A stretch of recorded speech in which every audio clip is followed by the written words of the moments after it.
nanohub.org. You can follow along with this presentation using printed slides from the NanoHub. Visit www.nanohub.org and download the PDF file containing the slides for this presentation. Print them out and turn each page when you hear the following sound. Enjoy the show. Okay, so today we'll be discussing the electrostatics of p-n junction diode. This is lecture 20. Now, this is the first 5 weeks of the class was all about developing a framework through which we will be able to analyze devices, any devices, semi-classical devices. And we have gone through this notion of quantum mechanics. We have encapsulated them in effective masses and band gaps. We have identified that there is this only two bands. There are many, but only two bands sort of are relevant, conduction and valence band. And we have included that information in density of state and eventually in effective density of state. That simply says that we don't really have to think about all the states, but rather just one will compress all the states into one state near the conduction band edge and another in the valence band edge, and that's about it. And then we talked about how electrons are distributed within those states, right? Fermi-Dirac statistics. And from that, we did this transport equations. And I have showed you two examples, analytical and numerical, how to solve them. Now, from now onward, so that was first 5 weeks, that's the foundation. You will take many other courses if you are at Purdue. Purdue is very good in theory, of course in experiment also. But what we'll do from today onward is switch to devices. And I will show you how the 5 equations that we have developed, how we consistently solve them for wide variety of cases. And that will give you exercise about how to use them. Now, what you will see in many of these cases, that it will look like, how did they know to make this approximation? You see, this is really, many of these things that you're seeing was done between 1950s to 1970s by very significant people. And there is no one path by which these approximations were taken. There's no a priori logic. You solve more of the problems, you understand more of the physics, you solve more problems numerically, and gradually you develop intuition. So if you don't understand immediately that why did they take these approximations, you are not alone. Everybody in the field who starts this in the beginning don't see the pattern. It's like sculpting. When a sculptor chips away certain things, we don't see the final products in the beginning. But gradually, only in retrospect, everything seems logical. It seems like that's the only path you could have gone. So today the p-n junction will get started, but it will have many of those features. So have patience, but then at the end, try to see the whole picture through. That's very important. We'll talk about p-n junctions and then talk about solving the Poisson equation for p-n junction. And I call that drawing the band diagrams. As I said, it's very important that you understand this very clearly. Now, you cannot do it like an undergraduate student does because actually this has a few steps that you need to understand clearly and follow the steps always. You will never get wrong. But you cannot just memorize and draw these diagrams. So I should show you how to do this. We'll talk about how to solve the problem in equilibrium and then how things change as a function of applied bias. So now we are moving on to the other book. The other book is really undergraduate book. So there'll be a lot more material that I will provide. Focus on the class notes, you'll be fine. Now, what is a diode good for? Well, diode is good for many, many things. In present day technology, that looks like that there is a series of things that diode is good for. A solar cell is a diode, semiconductor diode. A avalanche photodiode, which is used to detect very dim light coming in, and avalanche will show how avalanche can be used to detect a few photons coming in and starting an avalanche, And by looking at the avalanche, you know only a few photons have come in, right? So many of the things that you see in the underground, deep underground detectors, they want to detect cosmic rays of various type, minuscule amount. Those are actually this type of diode biased in avalanche region. So we'll see that, how it works. Gallium arsenide lasers, in fact, all lasers are semiconductor diode, essentially. So if you know, and gallium nitride lasers, again, gallium nitride lasers or gallium nitride lighting, you know, all the incandescent lights, they are supposed to be, the people say that takes about 20% of the energy in US. And those are all supposed to be replaced by the solid state lighting. Again, a diode, that's a diode, nothing more. And then organic LEDs, this is from Sony, I guess, that your TV one day could be essentially a very thin piece of plastic and all the pictures coming in. Again, just a diode. So if you understand how a diode works, you see a bunch of a significant fraction of the semiconductor industry, you have a very good handle on. So let's get started. A PN junction diode reflects a semiconductor which has been doped by two different dopants spatially. So for example, here in light blue, I show that the original semiconductor, let's say it is donor doped. Donor doped means it has a lot of electrons. And then you may have a region where extra acceptor atoms. What are the acceptor atoms? This could be boron, for example, that has been diffused in. And as a result, there is one region where Na, which is the acceptor atoms, is much larger than the background Nd. Not the Nd has disappeared, but Na has superseded the value. And you can see the dark blue and the light blue, the region around it, the perimeter around it, that will be called a junction, because the majority dopants change from one type to other. And the top red and the bottom red, these are contacts. And for now, we will not worry about these are generally metal contacts or various types of highly doped silicon contacts. But for now, we will not worry about this. We will come back to this point a little bit later. It's actually a very important problem. We'll come back maybe 5 or 6 lectures down about the junction between red and blue. These are called Schottky barriers. We'll come back to that. Now you can see that this device is actually a two-dimensional device, that if you start the electric field from the top red to the bottom red, you can see the electric field will spread out, funnel out from the two regions. But in the beginning, we'll start by thinking that as if the blue is very big region. So essentially it's a one-dimensional device. We will bring back the two-dimensional aspect of it a little bit later. Because you can see on the corners of that region, in fact, the electric field could be very high, and that's a big concern. And we will come back to that later on. But for the time being, one dimension.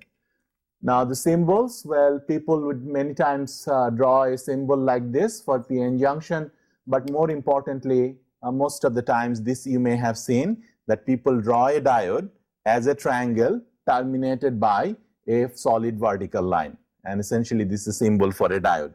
And in here, essentially what we'll show that the current can flow easily in one direction, more easily in one direction compared to other. Now, where does this symbol come from? I mean, if you look at the other device, this doesn't look like that representation of the original device.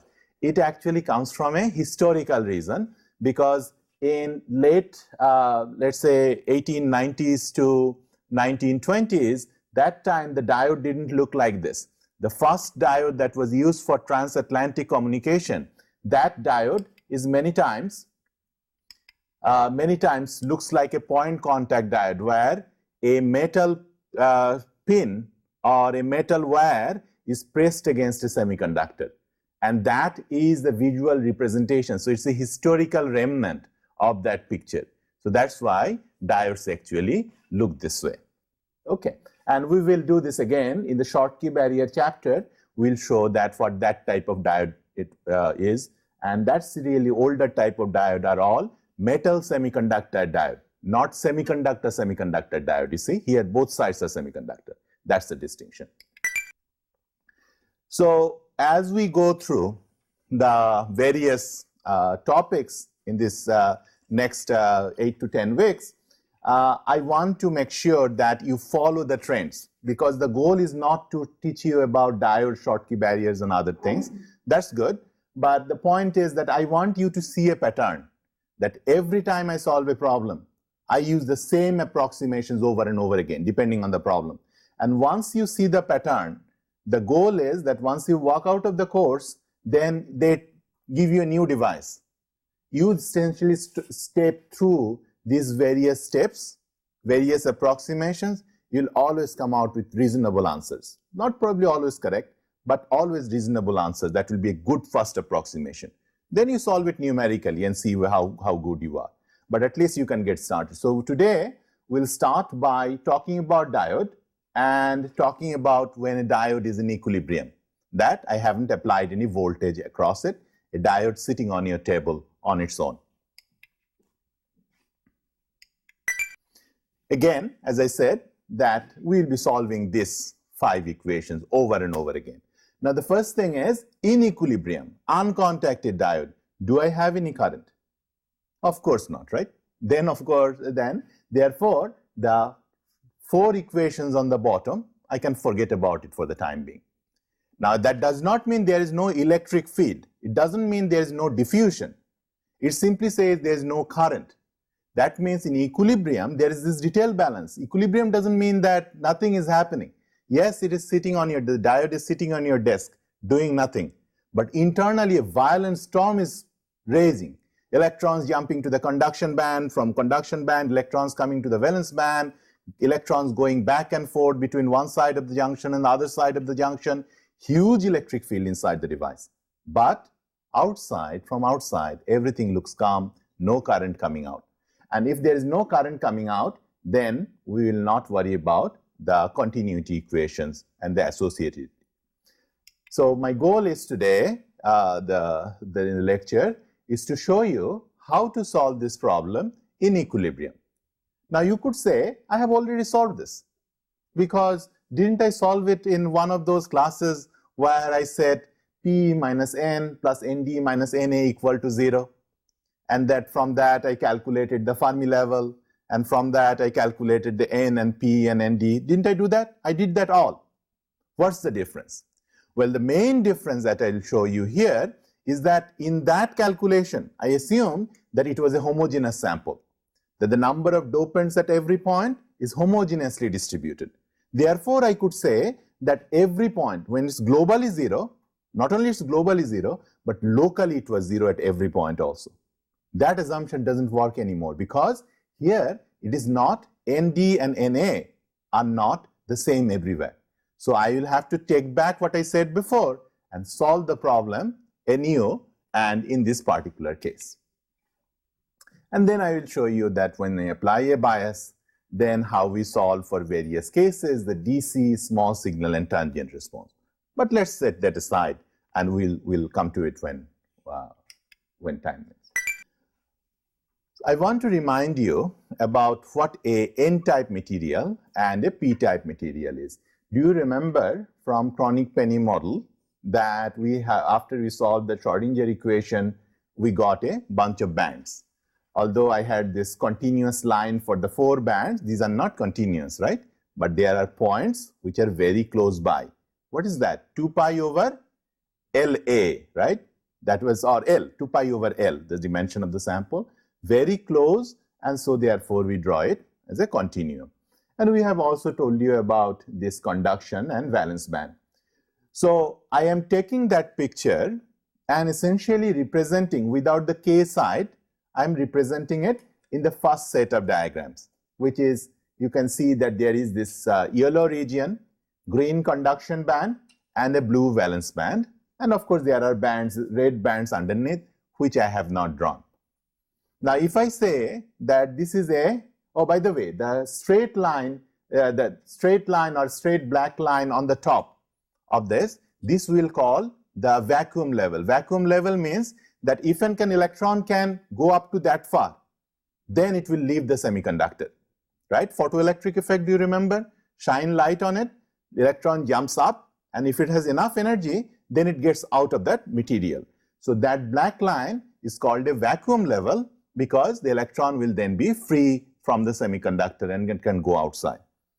Now, if it is a N-type or N-doped material, means Nd, then why should the Fermi level be, you think? Fermi level be close to the conduction band. Is that right? And there will be more electrons and there will be fewer holes. I haven't drawn any holes in the blue band, but you get the idea. Generally, there will be few holes in there, and the deep blue is the number of electrons. So, initial part is full of electrons. Okay, no problem. Now, what about the other region?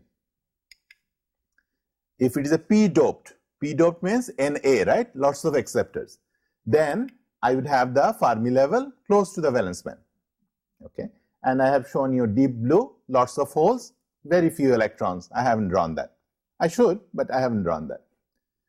Now, when these two materials are in isolation, not talking to each other, then this is where things are. Fermi level is flat, vacuum level is sitting wherever it has to, and that must be the same vacuum level if both sides are the same. Both sides silicon, same vacuum level. If one side is silicon, another side germanium, a different material, of course the band will be different and the vacuum level will also be different, right? The amount of energy you need to eject an electron from germanium, of course, is not the same as it is in silicon. So it might be different, but for the time being, let me assume that they are the same. Now, if I bring these two materials close together, then one thing you can say that one side has a lot of electron and the other side has a very few electron. So they will try to come to this side by diffusion. And similarly, one side has a lot of holes, the other side doesn't have enough holes. So it will try to go to the other side. But in principle, if you bring these two materials together, if you tried it in your lab, just bringing an N-type material and P-type material together, nothing will happen. Actually, nothing will happen. Because these surface states that we talked about, there are actually in every material lots of surface states. And when you bring the normal two materials together, then the surface states will eat up all the extra electrons. There will be no electron transfer from one side to another. That is why you cannot simply bring an N material and a P material and sandwich them together and to get a p-n junction diode. That's not that easy. Then it would have been done many years ago. Rather, you need to diffuse things out so the junction doesn't have too much defects. And only then, that's what we did, right? Diffuse atoms in. And therefore, the junction doesn't have too much defect. Only then, interesting things will happen, as we'll see. Assume, therefore, that this is a diffuse junction. The junction has been created and there's no surface defects. Then in that case, what will happen? In the picture above, what I have shown is Nd is donor and the squares, plus squares, are donor atoms fixed in space. Because, you know, donor atoms cannot go around. And that's a fixed in space and it has given away an electron. And that electron sitting next to it is in a blue circle with a negative sign. That's the electron. So every donor has given away one electron and therefore you can see every green square is matched with a blue circle on the left hand side, on the donor side. And similarly for the acceptor side, you can see that the green squares are negative. These are acceptor atoms sitting fixed in a real space and it has captured one electron. Where did that electron come from? From the valence band. And therefore, it has left behind one hole in the valence band and those holes are plus with a plus sign with a red circle. Now, the circles can move around. The electrons and holes can move around, but the green things, those cannot move around. Those are atoms. So, those will be called space charge because they are fixed in space and therefore, those will not be able to move around. Now, let's see if I wanted to look at the charge and the doping in this junction, then how would it look? In what I have plotted here is the green, and the green line is essentially, the blue line is Nd. You see, I have a fixed number fixed up to the junction, and then going to the other side of the junction, this has a different N line. And why it is, I'll explain in a second. And similarly, if you look at the number of holes from the other side, you can see the holes are more or less fixed under this condition, more or less fixed, going from the right up to the junction. Then it drops down on the other side and becomes a small value. Now, how small? This you already know, don't you? In the extrinsic part, you know, there is freeze out and intrinsic, but we are thinking about the extrinsic part where all the atoms are ionized or all the donors are ionized. So P is equal to Na. You agree, right? That number of holes is equal to the number of acceptors. And what will be the minority carriers in that part? In the acceptor doped part, it will be Ni squared divided by Na. When does this relationship apply? In equilibrium, right? Only in equilibrium. If it's off equilibrium, we shouldn't use this at all because then it doesn't apply in equilibrium. And similarly, on the other side, you can see the red on the donor side will be Ni squared divided by Nd. Then you are done.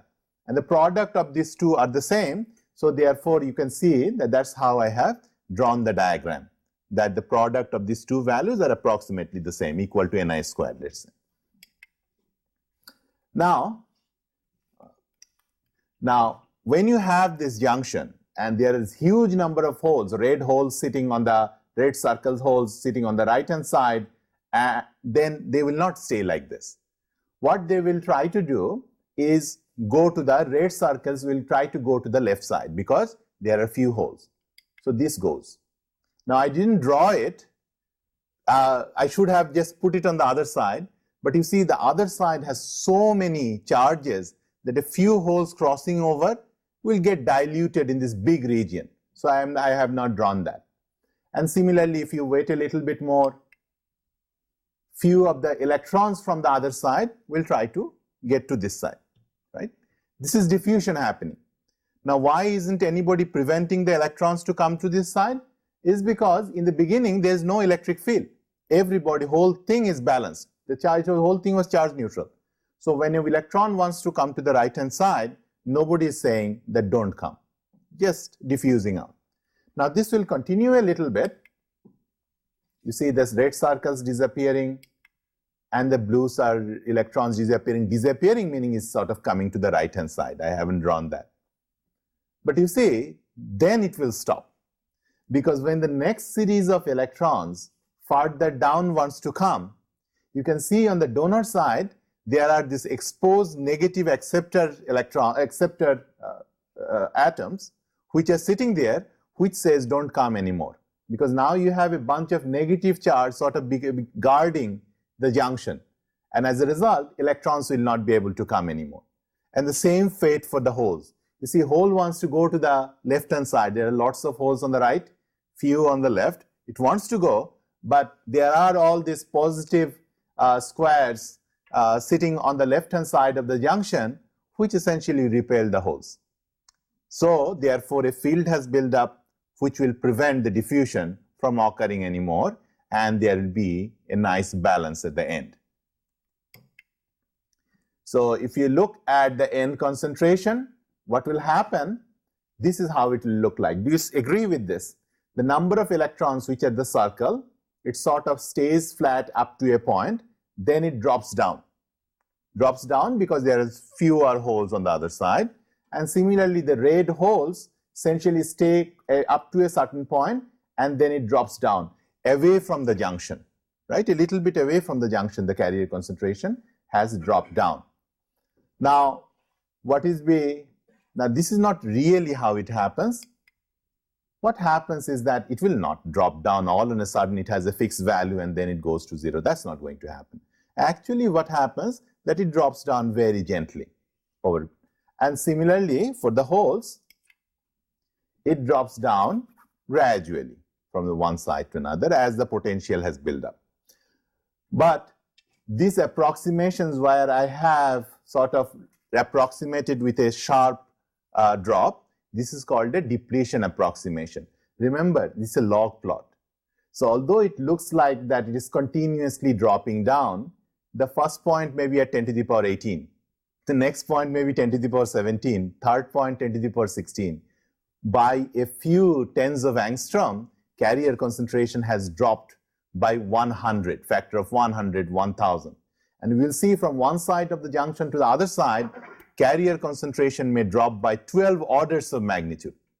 So therefore, this step-like picture is completely appropriate, and this is called a depletion approximation, because you assume that as soon as the depletion region starts, the carrier simply vanishes.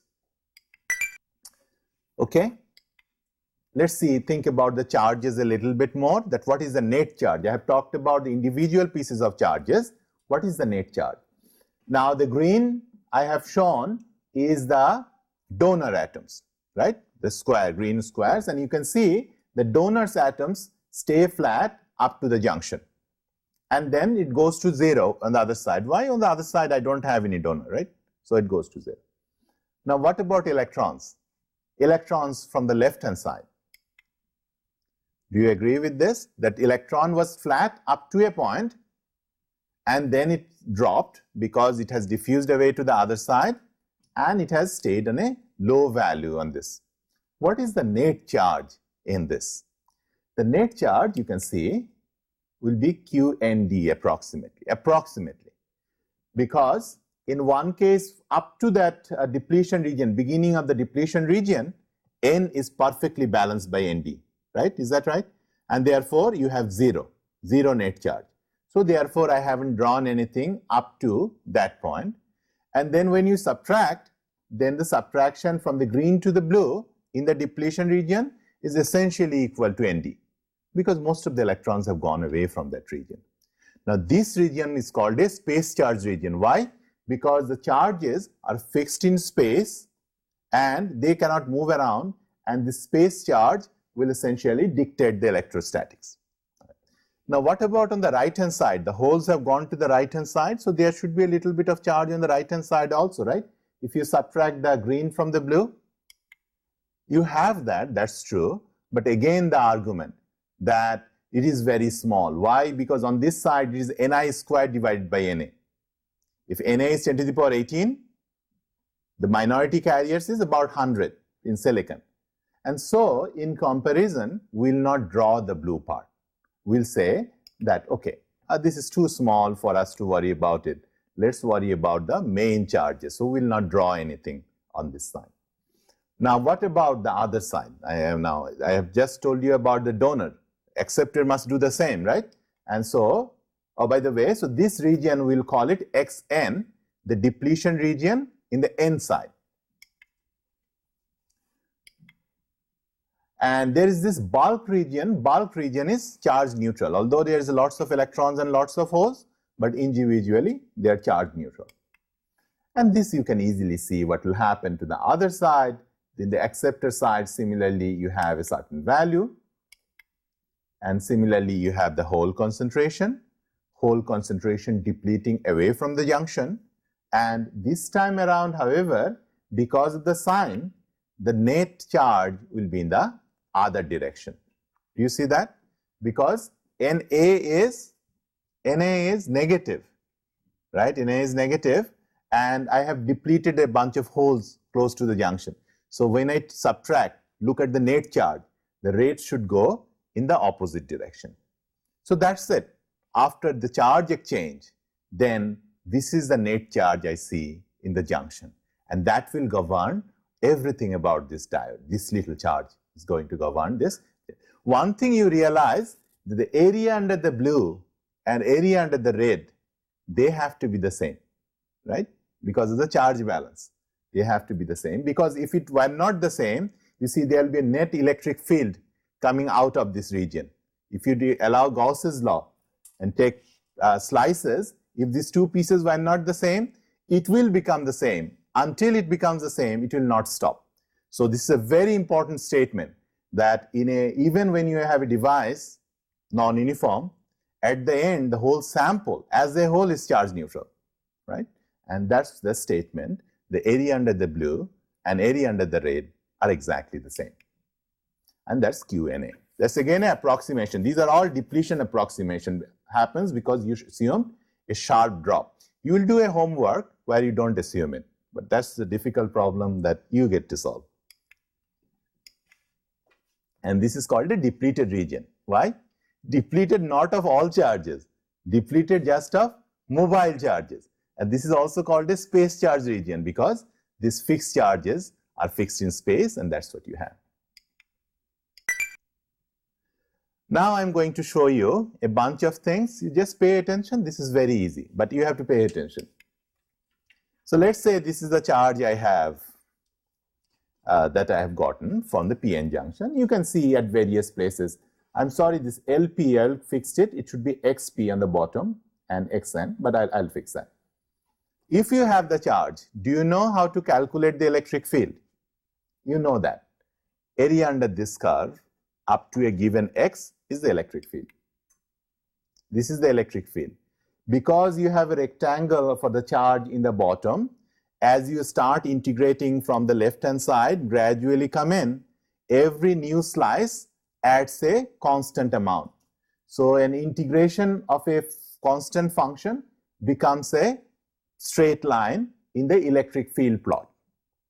And because there is net charge on the other side, negative charge on the other side, once you begin to cross the junction and begin to integrate, this will subtract because there is a plus charge for the blue and negative charge for the red, and this will gradually subtract. And do you realize that eventually when you are end of the junction, sorry, this point should be here, I'm sorry. So when you are end of the junction, then it should be equal to 0. Now this statement where the blue and the red are the same in the junction, that only happens for a very special case. I will explain in a second. If both sides are silicon. But if one side is silicon and another side is germanium, you cannot make that blue electric field and the red electric field continuous at the junction. I'll explain in a second. But the electric field, the maximum electric field, how will you calculate that? Well, you will calculate it as the area under the curve, area under the blue curve. How much is that? You will have ND multiplied by Xn, right? That's the area under the curve, distance multiplied by height, and you have to divide by this epsilon so that you get the electric field. Right? That's the charge and you will get the electric field. And similarly for the red, you will also do the area under the curve for the red, and you can see how much is the area under the curve on the red? Xn and, Na and Xp, right? These two, that's that, and you divide by the epsilon in order to get the electric field. So that's the peak electric field that you can easily calculate. Now in the book and in all the other places, you are supposed to do a lot of integration. If you have to do this integration every time, you will not solve any problem. It is better just look at the geometry of the problem, and you should be able to draw this in 5 seconds rather than going through this individual integration. When you need the integration, you do the integration. But for this type of simple problem, you should be able to do it in single shot. I have the electric field. How do I get the potential? Area under the curve. But area under the curve for this, again, up to a given X, so I can look at the electric field that way, right? Area under the curve. It doesn't go to any 0 anymore because area under this curve, blue and red curve for the electric field, of course, that will be a net positive quantity. And how is potential related to the electric field? With a derivative and a minus sign. Is that right? And so I have drawn the potential below 0. Right? These 3 pieces are nothing, right? You know this. You have done this many times. Now, if you have the potential that way, I haven't solved the problem. I'm getting there. We'll call this arbitrarily VBI, and it will be called a built-in potential. I don't know how to calculate it. I will find out. But for the time being, we'll call it VBI, BI for built-in potential, because the field exists in the absence of any battery are connected outside. So it's a field inside, built in. That's why it's called a built-in potential. Now, once you know this potential, can you draw the band diagram? Of course, because EC will go with V with a negative sign. So I have drawn the EC, you can see, and then correspondingly the EV with the flip of this sign. And you can see now how this device is not like the ones that we have done before. In the bulk region on the far to the left, it looks like a typical N device. In the bulk region far to the right, it looks like a typical P device, donor dope acceptor dope device, in when something is happening.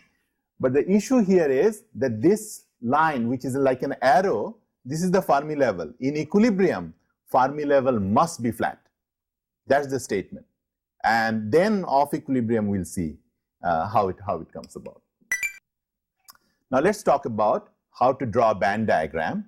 How can we get to the last result without really having to go through all this? How can I do that directly? So I want to first show you a general way of doing it, then we'll get to specific methods.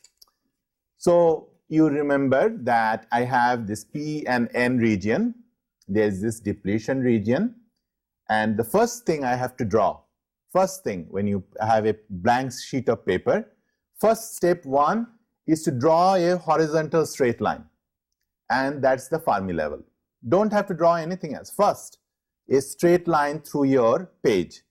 That is Fermi level, because you know in equilibrium, Fermi level must be flat. So that's number one. Just follow these 4 rules. You'll never be wrong for any device that will come in your life. The second one is that get to the bulk region, far away from the junction.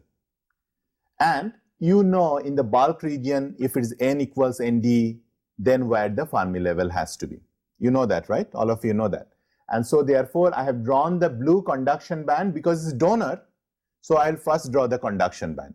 If it is our acceptor, then I'll first draw the valence band. So I've drawn the conduction band in the donor first. The next what I have to do, if I know what the material is, of course, let's say silicon, I know the band gap.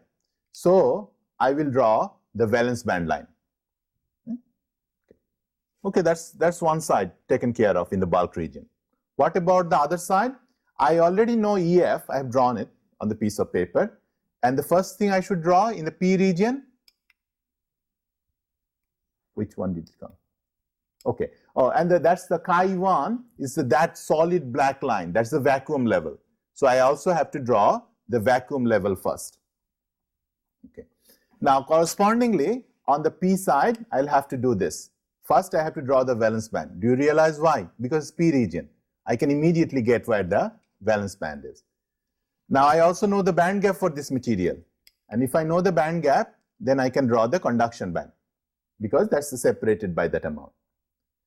Next thing is that for that material, whatever that material is, I can also draw the vacuum level because vacuum level is a property of a material.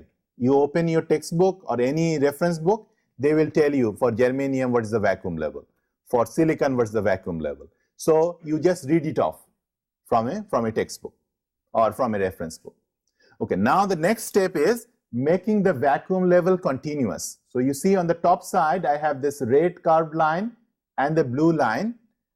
It doesn't have to be exact. I just make the vacuum level from one side, go to the other side without any discontinuity in it. It could be completely wrong, but just draw a line which will go from one side to the other. Okay. Now the next step is this. Let's focus on the left-hand side of the conduction band, for the donor side. Whatever vacuum level line you have drawn, you just copy and paste like this. You see, the whole region is chi1. Do you see this? This whole region, you have parallelly shifted it down, keeping the chi1 the same throughout. And similarly, you copy it down all the way down to the valence band. How do I know where should I end? Because it's continuous with EG, the band gap I have. I should come and stop at the junction. Okay. Same thing on the right hand side. Copy the blue, copy the red, keep the chi2 distance the same, and bring it down here. Why have I done it for the valence band first? Because it's a p-type material. So I have to do the valence band first. And then, keeping the band gap, I will bring down this. You're actually done. This is the solution of the Poisson equation. in such a complex material. One side could be silicon, other side could be germanium. It could be any material that you can think of anyway. This is the rule. If you follow this rule, you will never, for any material, you will go wrong. But you have to follow the rule. If you try to memorize this, for a combination of material, inevitably you cannot make it work. Now, this will be called a type 2 material, but that's a different thing. For many systems, there are this type of strange junctions that form. Now, let me then talk about how to calculate the built-in potential. I have the solution already, right? I have drawn a graph and I have solved the Poisson equation. Now, let's see whether you agree with this statement. Maybe I try one more time.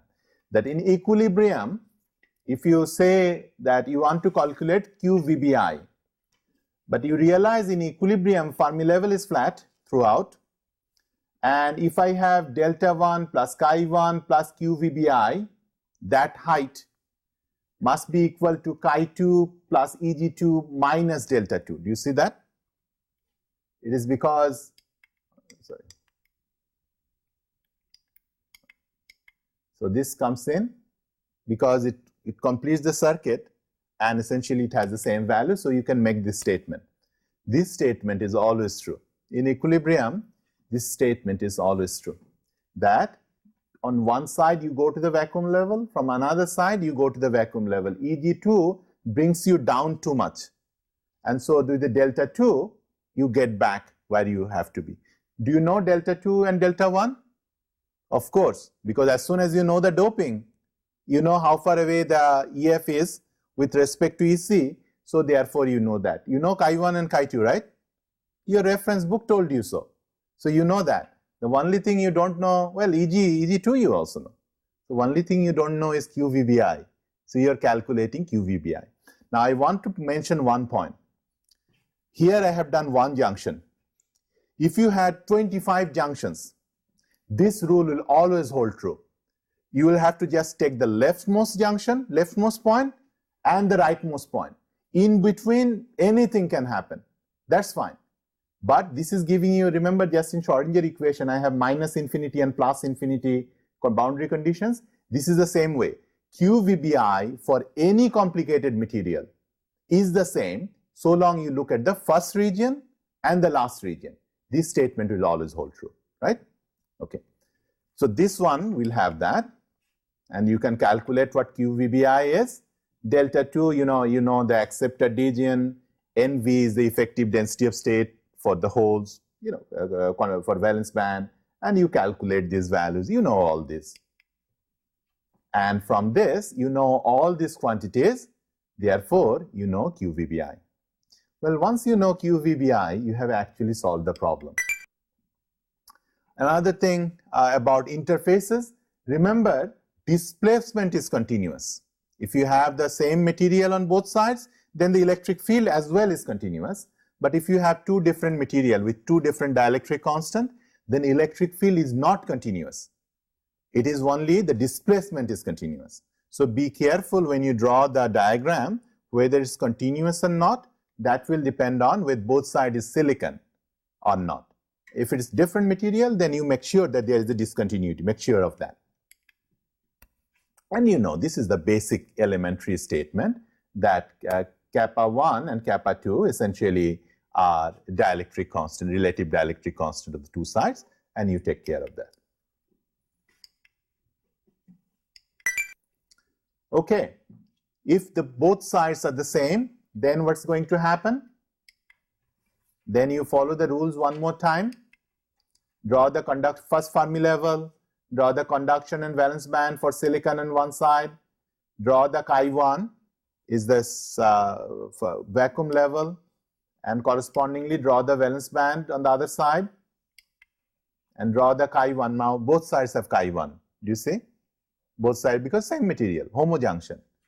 And then again you will make it continuous, and you will copy.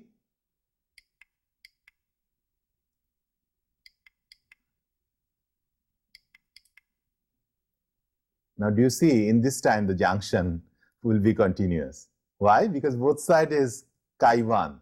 And so when you will copy them, they will come together without having a discontinuity in. So homojunction doesn't have this. Now, if you are an undergraduate student, you will just learn about this part. You know, in 305 and others, just a continuous line. But this is underneath, is hiding all these rules. They don't teach you there, but you must know now as a graduate student. Now, in this case, of course, you can put that original formula in. Original formula is valid, but now chi1 is equal to chi2, right? So that will get away. Chi1 is equal to chi2. And then do you see that NV e to the power Eg over kT, that expression in the denominator, what is that equal to? Ni square. And so therefore, so long you know Na and Nd, you are done. You can calculate the built-in voltage. Okay, now we'll solve this equation properly and see how it goes. Let's try to see how this equation would proceed, how the solution would proceed. In the first case, I have just drawn the previous picture that we sketched out for the charge, for the electric field, and for the potential. I have just flipped it around, drawn the charge in the top, and have gone down onward. Now, the electric field, let's talk about the electric field. The electric field in the junction, do you agree that the electric field at 0 minus and electric field at 0 plus is given by charge divided by the dielectric constant, Nd and Xn, that's the total charge, and similarly Na and Xp, that's the total charge on the rate side, right? These two must be equal. Now, if both sides are silicon, and only if they are the same material, then dielectric constants of both sides are the same. And as a result, I don't have any dielectric constants. So, in this equation, how many unknowns do I have? I have unknowns of Xn and Xp. Nd and Na I know. Okay. So, I need another equation. Step down one more time. QVBI. How much is QVBI? Well, QVBI is the area under the curve under the electric field. And what is the area under the curve? The blue triangle, it will be half multiplied by the height multiplied by the base. That's the first term on the QVBI on the right hand side. Do you see? This half for the triangle, Xn and E0 minus. And similarly, E0 plus Xp divided by 2, because that's the rate triangle. And when you sum it up, E0 minus and E0 plus, you have already calculated on the top, you put it in. Am I done? Actually, I am done, because you already know QVBI.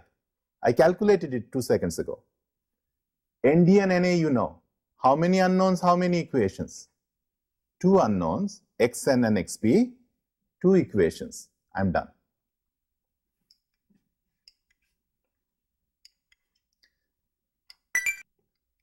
Now you can solve for it. This is even I can solve. Xn and Xp is done. And you can see there's QVBI where all the chi and other things are hiding, the band gap and other things are hiding. This is where the quantum mechanics is, Na and Nd. So all the quantum mechanics of this whole problem is hiding in the built-in voltage. That's where it is. And you can get an Xn and Xp. As soon as you know Xn and Xp, you can calculate the peak electric field, right? Because it is Nd multiplied by Xn. You can calculate the peak electric field. You can do all other things that is necessary, right, from here. This formula is sort of easy to remember, because you remember the denominator is Na plus Nd is the same for both cases. For Xp, the numerator is Nd. So for P, it's sort of the other one is there, and then correspondingly Na goes in the denominator. So many times it's easy to remember this for quick calculation, but you don't have to. You can easily calculate this. Now, would you solve this problem of Xn and Xp if the two sides are not the same? Will you do it for the homework? I mean, homework means it's not real homework, means you should practice it to see you understand. If you really need to calculate the electric field at a given point, and that is where I will end today, then you should, in principle, you can write out the electric field at various points. That's the charge. Charge is equal to dx, and you can integrate between these 2 points. to get the electric field at any point. That's what is done in the textbook. And you can get the electric field at any point. And similarly, you can integrate on the other side between any point 0 and x and calculate the corresponding electric field. You can do the whole integral and find out the exact shape of the potential.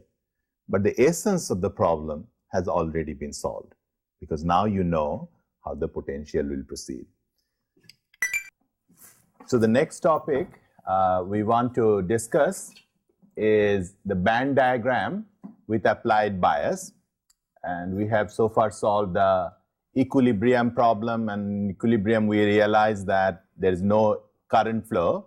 So the only problem you had to solve was just solving the Poisson equation, and that gave us the band diagram. Essentially tells us how the Poisson equation is solved, and as a result how the potential varies in space. Now the question is that a material without bias or without a battery connected to it is not a very interesting device, and the question is what happens when I apply a battery next to the terminals of a p-n junction diode. Now when you do that, the situation is no longer in equilibrium, or device is no longer in equilibrium. So from now to probably next several slides, maybe even couple of lectures, today we'll get started, but next couple of lectures will be on DC characteristics of diode, that once you apply a bias, how current flows, what is the magnitude, what is the physics. Although it's a very simple device, you'll find that it is actually a very complex and yet very beautiful physics hides in this very simple device. So we'll see. Now one thing people immediately notice once they apply a bias across a p-n junction, that obviously current flows in this system, and the current flows in one direction.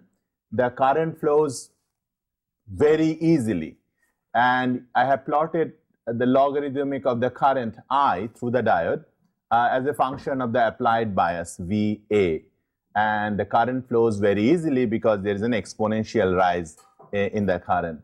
On the other side, and this will be calling forward bias. In the next slide, I'll explain what do I mean by forward bias. But in forward bias, current flows very easily. Current increases exponentially.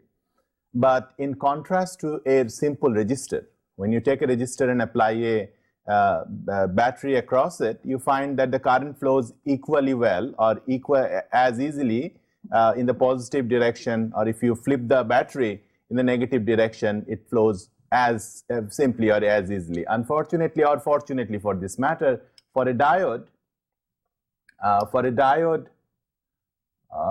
okay, so in the forward bias, let me just suggest that although it's a logarithmic increase in the current, you will see that it is not a simple logarithmic curve. Had it been a simple logarithmic curve, then log I would have increased with the applied voltage as a straight line, as a simple straight line. But you can see that there are curves, twists and turns that I have labeled as 1, 2, 3, and 6 and 7, these various regions. And these various regions are sort of very interesting. It contains within them a lot of physics that as a graduate student we need to know. Now, on the reverse side, what is interesting that if you switch the terminals of the battery, same diode connected on the other side, then we see that there is still a current flow. But first of all, the current flow is typically much, much smaller. And then it doesn't really look like the forward bias current, because forward bias current is shown here in green region, and you see that that has a characteristics which is not reflected in the reverse bias, the ash colored region, because you see the first current increases, it remains almost flat for quite a bit, and then all of a sudden, without any apparent cause, looks like that the current simply becomes very, very large all of a sudden.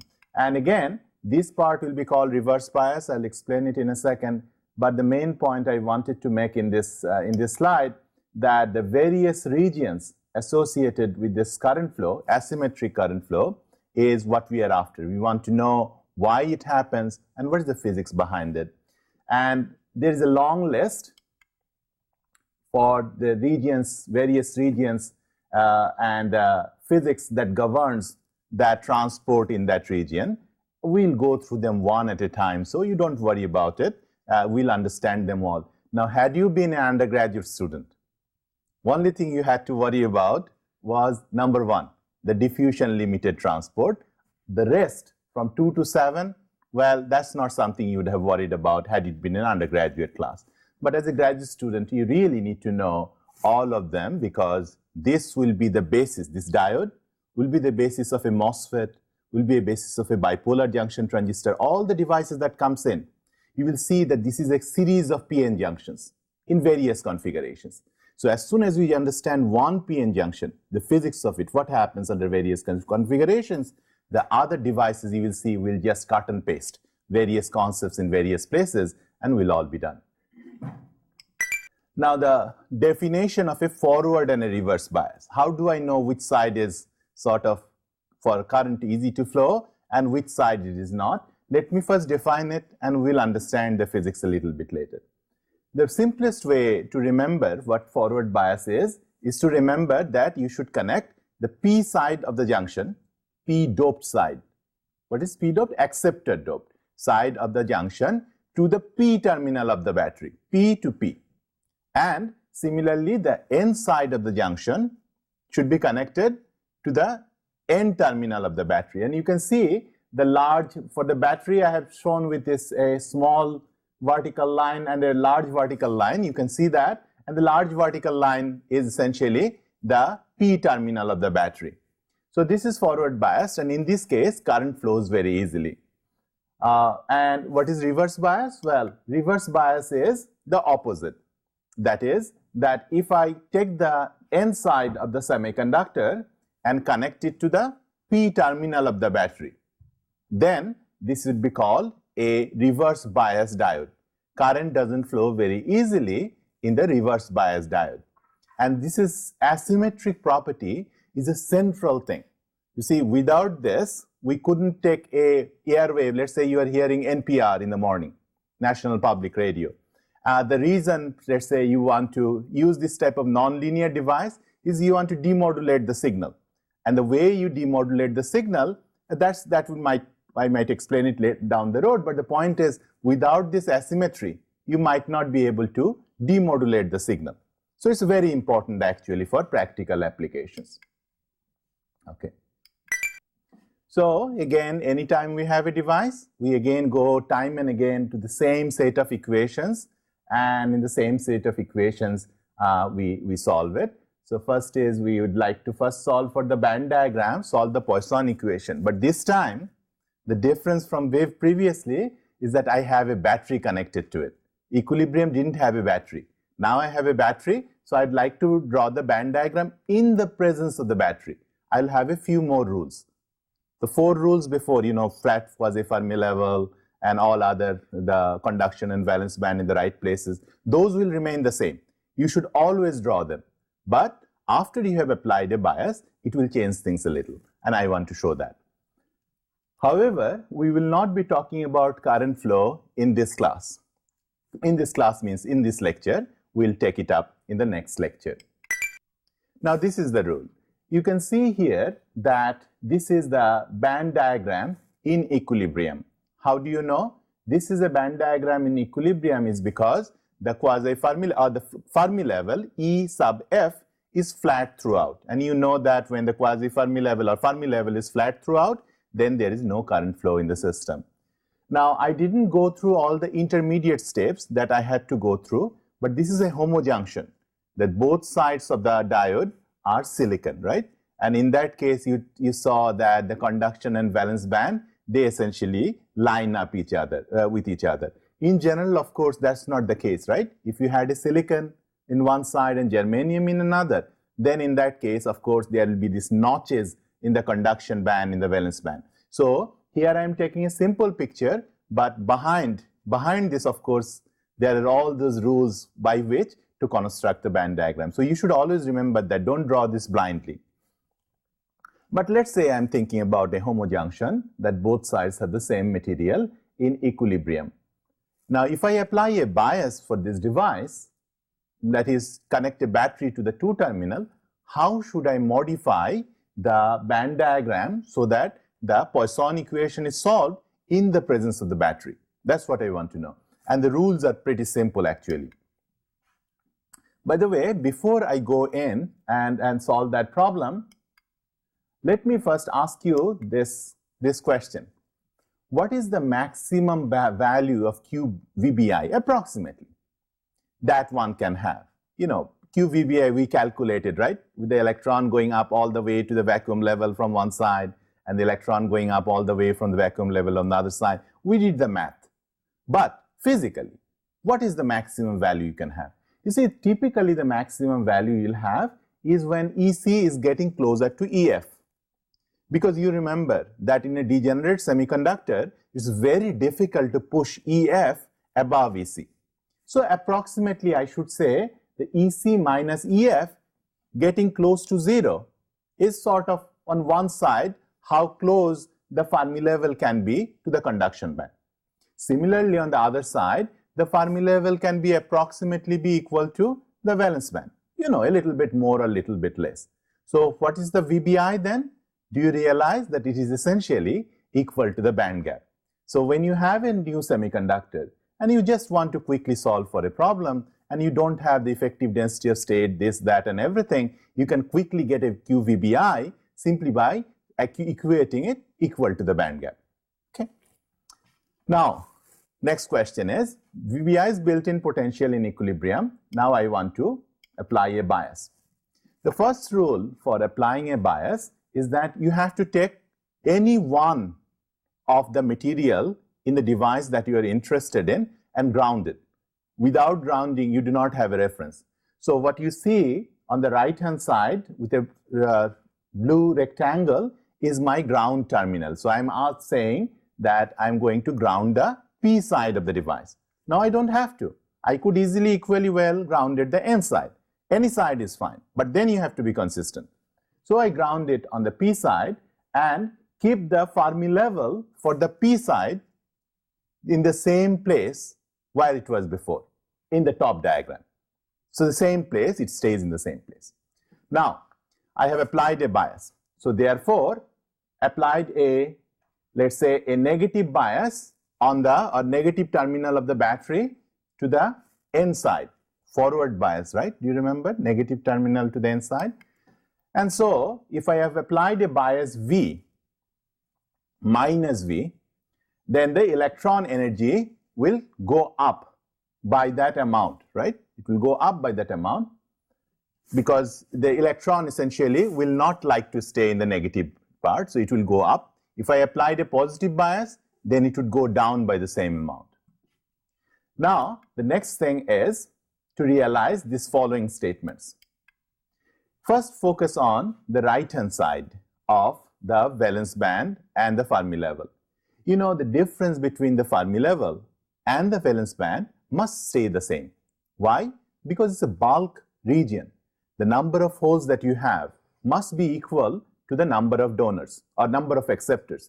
And the only way they can be the same is if the gap between the valence band and the Fermi level remains exactly where it was before. Similarly, on the left-hand side, in the negative side, although I have pushed up the Fermi level, that is the red dotted line, but the gap between the red line and the black conduction band must remain the same because N, the number of electrons, must be equal to ND, or the donors, even in the presence of bias. As a result, what's going to happen, the gap between them will remain the same, except that whole conduction band on the N side will be pushed up a little bit. Now you can see that there is a big change here, because the barrier which was preventing an electron to go to the other side is no longer QVBI, but it has been reduced by the applied voltage V, and the current might be able to flow from one side to another easily. So this rule, this extra rule of drawing diagram is something you have to remember. But there is another tricky piece which I want to mention next. You see, I have not drawn the red dotted line and the blue dotted line all the way to the other side. You may notice that. The rule is, and a rule that I'm going to explain to you later, is that you have to stop. The red line must start from the N side and then continue all the way to the other side of the junction and then stop. Similarly, for the blue one, you start from the P side, whatever is the dominant side defining the Fermi level. You continue all the way, and on the other side of the junction, then you stop. Beyond that point, you don't continue. How to calculate the Fermi levels beyond that point is something I will show you later. But for the time being, we'll stop at the end of the junction going to the other side. And if you remember their homework problems, if you go back in the recombination generation problem that I assigned, you will see that this is exactly how they have drawn the diagram. Now, another thing you will see here, that instead of writing EF, I have written F sub P as the alternate symbol. And this will be called a quasi-Fermi level. So this is the Fermi level in the presence of a bias. So the F sub P is either called a quasi-Fermi level or IMREF, Fermi spelled backward. And similarly, on the other side, you also see an Fn instead of EF, because EF is a property of the equilibrium. It's no longer in equilibrium. I have to apply the bias. As a result, I will have this modifications. Another rule is that when things are out of equilibrium, then n at any position x is not simply ni e to the power ef minus ei multiplied by beta. Beta is, what is beta? 1 over kt. So I'm writing beta as a short form. And instead, once you have ef, then once the device is non-equilibrium, then in that case ef must be replaced by f sub n, because that's the new name. And similarly, for holes, which is px, we will write it in the blue. You can see f sub p, which is the replacement of ef for the holes. And fn and fp are, of course, not equal to each other anymore. In equilibrium, they were both equal to ef, no longer. And a very interesting consequence of that is that when you multiply n with the p, any point in the device, then you realize that it is no longer simply equal to ni squared. Ni squared was the rule for equilibrium. And what happened at that time? The Fermi level that you had on both sides, they cancelled. Now, of course, Fn and Fp are not equal to each other. And so when you multiply, this will not continue, and therefore this difference will multiply the ni squared. This is a rule that we will need later on. Now, let's calculate some depletion width. Now, these things will become very easy now, because when you have a device, you have applied a negative bias to the n side. I want to know how xn and xp, the depleted part, which is depleted of all mobile charges, right? Space charges are all there, how that changes in the presence of bias. So first of all, you again say the same rule, xnd multiplied by xn is equal to na multiplied by xp. Do you remember that this is only for homojunction? Because if you had a heterojunction, I'd require that the displacement to be continuous. So this is one rule. And this is the second rule, that for the potential, the area under the triangle will have the same issues as before. Only thing in the equilibrium case, only thing that I have changed is the built-in potential now in the presence of bias is not QVBI, but rather QVBI minus V, because my barrier has gone down by a certain amount. Now, do you realize that why current would flow in that case? Do you understand that? The current would simply flow because previously diffusion and drift were exactly balancing each other, right? Lots of electron on one side, very few little electron on the other side. They want to go in one direction, and the electric field built up because of the depleted charge, they pushed it back. It's like having a river, lots of water, and then a bank of the river, which is a potential barrier. So although you have lots of water in the river and no water in the dry part, of course by diffusion it would want to come. but because the bank of the river essentially is preventing the water and keeping it confined. When you put a bias, then it destroys this equilibrium. And as a result, diffusion now wins over because the electric field has gone down.